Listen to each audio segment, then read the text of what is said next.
شروع اللہ کے پاک نام سے جو بڑا ہی مہربان اور نہایت رحم کرنے والا ہے۔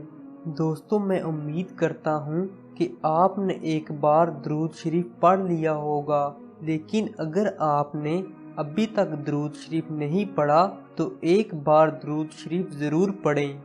دوستو، اس ویڈیو میں آپ کو حباب میں پیشاب کرنے کی تعبیر بتاؤں گا، اور اگر آپ کو ہماری یہ ویڈیو اچھی لگے تو آپ ہمارے چینل کو ضرور سبسکرائب کر دیں، کیونکہ اس چینل پر ہم ہر قسم کے حبابوں کی تعبیر اپلوڈ کرتے ہیں۔ اس حباب کی تعبیر بتانے سے پہلے میں آپ کو بتا دوں کہ اگر آپ نے حباب میں پیشاب کیا ہے تو یہ حباب آپ کے لیے بہت ہی زیادہ اچھا ہے، اس لیے جتنا ہو سکے آپ اللہ تعالیٰ کا شکر ادا کریں، کیونکہ حباب میں پیشاب کرنا رنج و غم کے دور ہونے، سختیوں سے نجات ملنے اور رات کو راحت ملنے اور مال خرچ کرنے کی علامت ہے۔